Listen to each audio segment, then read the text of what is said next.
The odds may seem against them, but the UE Lady Warriors are ready to pull out all stops in order to end the year on a winning note. Losing their last 2 games, however, I'm sure a lot are asking, where's the team that pulled an upset over the NU Lady Bulldogs almost 2 weeks ago? Well, talking to Coach Boy Delistan, he told me that skill-wise, his team is in good condition. What they need to bring back is their heart and fighting spirit. Exactly what Mosey said earlier. From his end, Coach Boy tries to address this by avoiding to put pressure on his players and just keep motivating them positively.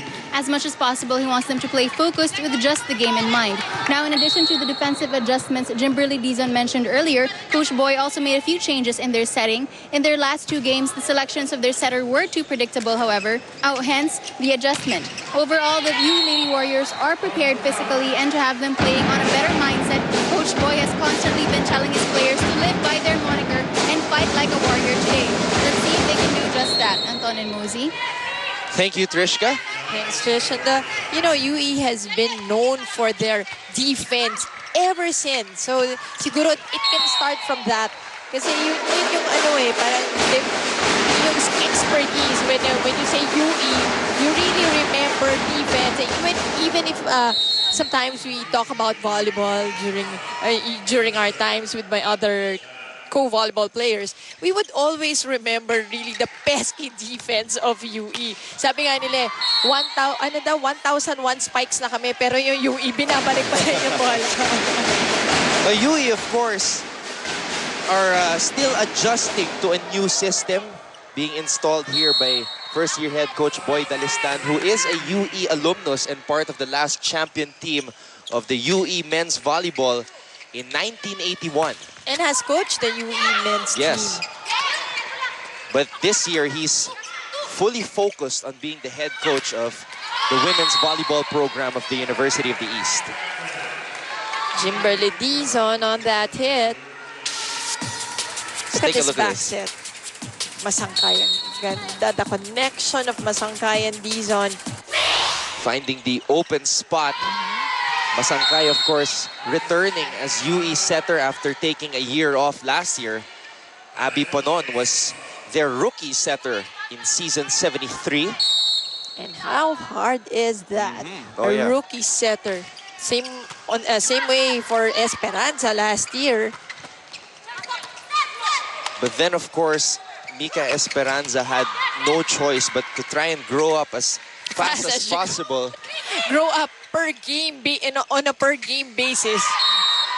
Especially when you have veterans like a Steph Mercado and a Jack Alarca last year on the team. And imagine the pressure she had to go through playing in the finals in just her rookie season. That's right, but seeing Chi Saet on the bench, I think she's a guardian angel there. So, what better way to have a veteran setter like Chi Saet teaching you the ways in the UAAP. It's been a tight first set so far. Not a walk in the park for the Lady Spikers, as UE really trying to bring out the warrior in them so far. And looky here, UE coming into this first break on top 8-7. Back with more UAP Season 74 action. Keep it right here on Studio 20.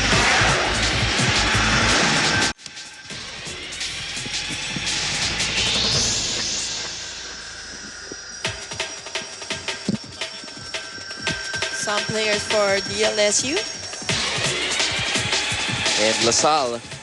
And that was the sister of Cha Cruz, who's, I think, awaiting the decision of doctors. Of course, when you suffer an injury like that, when one doctor says a certain injury, you would like to get a second opinion as well. Most definitely. Yun nga, actually, according to Coach Ramil, nagkaroon ng second, ng third. Kaya lang yung problem, nagkaiba-iba ng opinion. So, I guess they would... Sabi ko nga, tinanong ko siya kung nakapag-MRI na. He said yes. So, I guess they would come up with a decision very soon. Well, whatever it is, we wish a speedy recovery to the sister, the younger sister of Cha Cruz, Camille Cruz, who suffered that left knee win, their tough win against FEU True. But you did mention a while ago that she still has another twin sister. Yes. Also plays volleyball. So somebody to watch out for in the future of Di ba pwedeng UAP. switch? Pwede naman. Kamukha naman, exactly. Pwedeng ma-fake. Hindi wala. Magugulat yung mga kalaban. Bilis ni recovery ah. 9-8 in favor of UE at this point. Thank you for joining us on Studio 23. Later on, we have FEU and Adamson University. Maranyo. Oh, cross-court hit. Once again, off that running, Maranyo has just been so confident in her game. She's tried so many strokes, has been going to that running a lot, and has been very successful at it.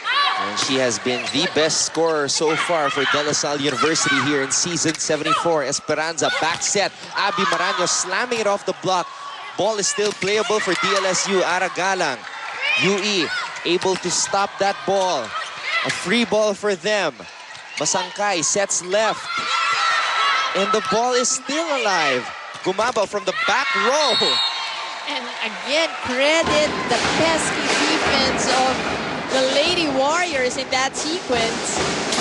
Not giving up until that back row attack of Gumabaw. Tumama sa net. With a little luck. Yep.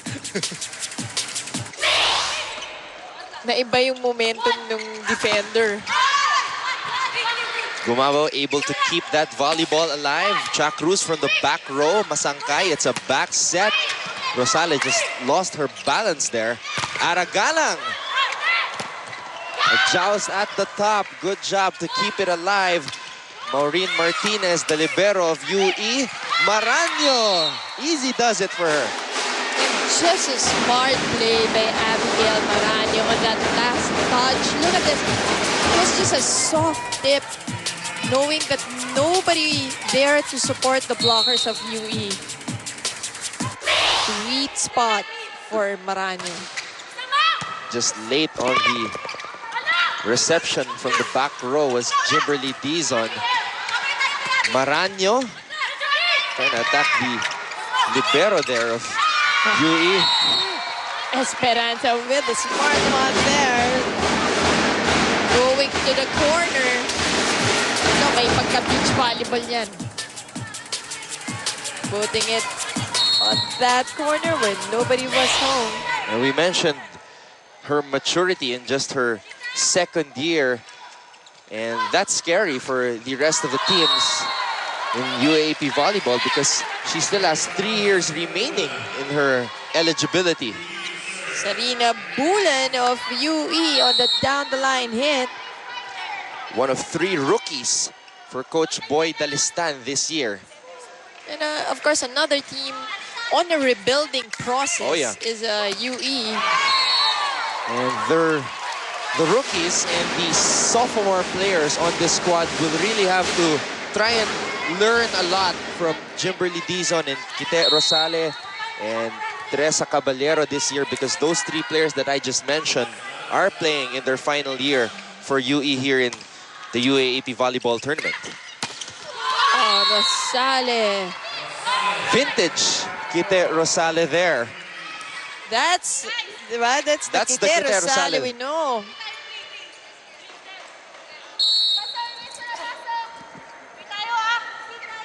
Now on the line. Esperanza sets way left. Gumabaw just slamming it off the block. But UE able to keep that one alive. Masangkay. Aragalang. Masangkay sets to the left. Oh, Bulan again on that down-the-line hit. Same result. Takes the point. And Bulan is being given a lot of sets here by Mary Grace Masangkay. And what kind of pressure does that give to a rookie, Mosey, when you know that you're going to be given a lot of sets by the setter? Well, siguro sa start lang, medyo may konti terms. But if you know that sa'yo talaga ibibigay, parang it's a game plan, So you gotta be ready. And if you're ready, I think, you'll perform well. It's really accepting the role. And she has been scouted by De La Salle University. In Tiff's report, she mentioned that the two players that La Salle has to watch out for, Shisa Nebrida and Bulan. Oh, and the very young Bulan on the other side. Abby Maranyo having a great year so far in the first 5 games for the defending champions. And Bulan showing her power there. La Salle just able to receive it. Aragalang. Jimberly Dizon. Marano able to pop it up. Here's Aragalang again. Ball is still playable for UE. Cha Cruz digs it. Gumabao slams it off the block. That's a point for De La Salle University. As we go to another break. This time, the Lady Spikers are in control. They are up by 4.